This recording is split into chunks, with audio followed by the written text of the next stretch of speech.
What is up, you guys? Tana Ashley here, and today it is Monday. In case you didn't know, it is Monday. And you know what Monday means? Time to talk about meals, motivation, mindset, and all the things it takes to truly be successful on your health and fitness journey. Is that okay with you guys? You guys want to dive into that? If so, tap those hearts so I know what's up. Hello, welcome. So, first things first, I want to talk about meals because that is the one thing people get caught up on all the time. Anyone on here confused on what to eat, when to eat, how much to eat, all that? If so, tap those hearts. Oh, okay, I see some hearts. Thank you. So, as far as meals, when to eat, how much to eat, so everyone is different. So, I want to start with how much to eat. It really depends on you. Your metabolism, your DNA is different than the person next to you. So sitting down, trying to count calories, macros, all that stuff, it doesn't work the same for everyone. What truly works is figuring out what foods work best for your body. Some of us have hormone issues, thyroid issues, so one food will not work for you the same as it does for the person next to you. So it's super important to dive into that and really understand that. And the best way to do that is through a food journal and really being mindful, tapping in, tuning in, seeing how you really feel after you eat a certain food. And I preach that all the time to all my fabulous clients. Like, look, in order to truly dive in and really figure out what's going on, what foods are going to be best for you. Same with the workouts. We have to track and see how we really feel. That's the only way to really dial things in. So that is the one thing I want you to do. Stop counting shit. Stop being overwhelmed. Just start figuring out, like, how do I feel after I have that donut? Oh, it felt so good putting it in my mouth, but a bitch is bloated now. So, but okay, so after I have chicken or steak or something like that, I feel really good. I'm not tired. I'm energized, so that is how I would recommend really starting with your meals. And then how many meals to eat every single day is totally up to you. We had this whole belief around bodybuilding back in the day where you have to eat 6 meals, you have to eat every 2 to 3 hours. That's the only way to keep your metabolism up. Well, science is actually showing that that is not correct now. The more you eat, the more you spike your insulin, the more you take yourself out of fat burning mode. I love your energy. So the more you do that, the harder it is to stay in fat burning mode, obviously. So I always tell my clients the best way to figure out how much or how many meals to eat throughout the day is eat when you're hungry. There's some days where I'm eating 4 meals a day. There's some where I'm eating 1 meal a day. It depends on how my body's doing that day. There are some days where I do need more, like when it's PMS week. Guess what? My body is working harder. It's doing all sorts of crazy shit. So I need more calories and I am hungrier. So that is the best way to really figure out your eating schedule. You all know I'm huge on intermittent fasting. Like, I don't like to eat until, usually 12. Today I actually started eating at 10 because I was hungry. But once again, I just always go with how I feel, and I tell people to do the same thing because you can't keep copying the person next to you and expecting to get the same results when you guys are two completely different people. So try that, see how that works for you. And then as far as mindset, motivation, meal prep, all this stuff, I'm gonna go into meal prep because I just feel like that's a good flow. But as far as meal prep, you don't have to slave away in the kitchen every single Sunday and waste all this time. It's like you can blend your food, you can do crock pot meals, especially now with the weather cooling down.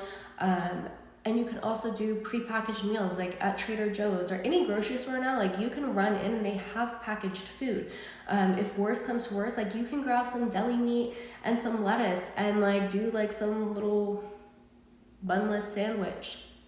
That was what I just came up with.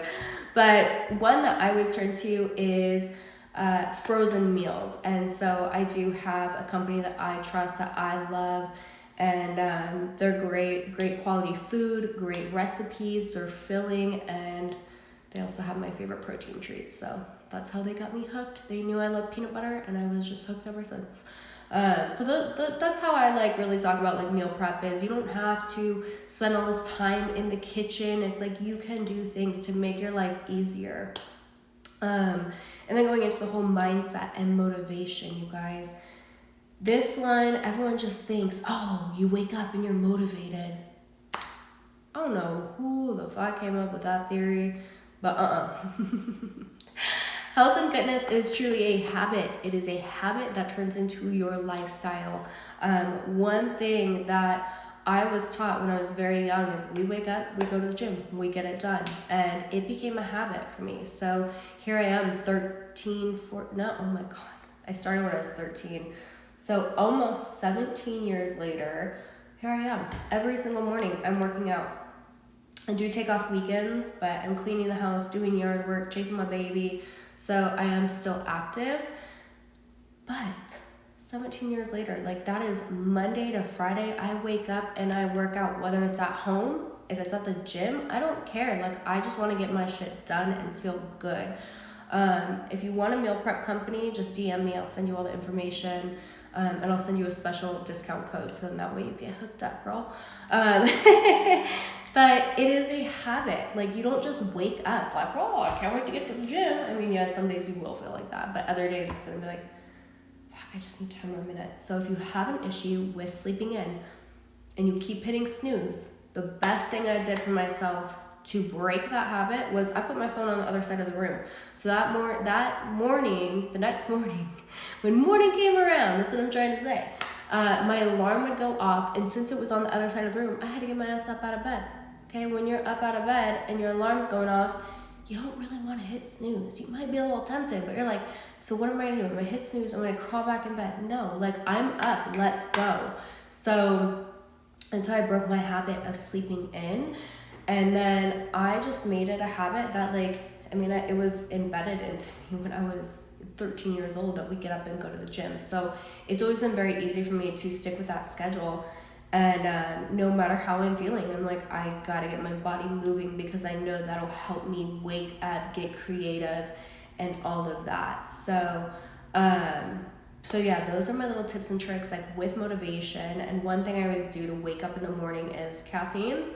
So either just a straight caffeine pill, some black coffee, and I'll listen to music that amps me up or motivational speech, whatever your jam is. Like, get yourself amped up because you are the only person who can get yourself motivated. You can't look for everyone else to motivate you. Like, you can be held accountable when it comes to your goals and following through in your word, but you can't have someone that's sitting on the edge of your bed like, hey honey, time to get motivated.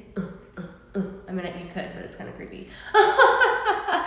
So motivate yourself, get amped up, set yourself up for success, and write it in a planner. That's always the biggest thing. Like, set your time and stick to it. Write down your goals, get shit done. Don't sit here and bullshit around it. What's your opinion on pre-workout and creatine? Women don't need creatine pre-workout. If you need it, take it. It's not going to kill you. It might if you take too much, but so stick to like half scoop, maybe 1 scoop. But I'm not a huge supplement junkie. I do like to stick to things that are gonna help my body function the absolute best, but like BCAAs, creatine, a lot of that shit, it's just unnecessary. So a lot of it's just kind of throwing money in the trash. So I don't recommend it. I am very basic when it comes to supplements, and I actually have a supplement line that's coming out. It'll all be launched here within the next few weeks, and you'll see, like, my line, it's like protein, B12, digestive enzymes, probiotics, like stuff to truly help with your gut health, because that is where everything starts. Like, if you're all blocked up and shit in here, you're not going to absorb the nutrients. So it doesn't matter how much broccoli and kale you're fucking eating, like, you're blocked up. So you need to make sure that you're all cleaned out, you're feeling good, but gut health is the number one thing. So I'm very focused on that with my supplements, and I can't wait to share them with you guys. I'm super, super excited. And yeah, if you guys have any questions, feel free to DM me. If there's any questions right now that you feel comfortable asking, let's ask away. Let's get some shit going. If you're hungry and you don't eat soon, do you go into no? So Do you eat right after you work out? That's another no. So what happens when I work out is normally I work out at like 7 a.m. I'm done by like 8, sometimes 8:30, depending on my energy. But I don't eat until usually 12. Like today I worked out 7 to 8:15 and I ended up eating at 10. So some days are just different and I don't beat myself up over it. I think a lot of people get very caught up in like trying to stick to things like super perfectly, and I'm always the kind of person who's like, fuck that, throw a wrench in it, screw it up. But no, honestly, like, you guys don't have to stick to absolutely every single little thing absolutely perfect every single day. And then do I eat carbs daily? Yes. I don't cut out any certain food groups. I like to keep a nice balance. What's the best meal to break your fast with? That would be a lean protein and a fat. I don't recommend breaking your fast with a carb because that does spike your insulin more. So stick with a protein and a fat. And I'm gonna go ahead and get going because I have to jump on a call. But if you guys need anything, I'm here for you. I appreciate you all. Thank you for all your support. I love you guys, and I will talk with you guys tomorrow. Bye.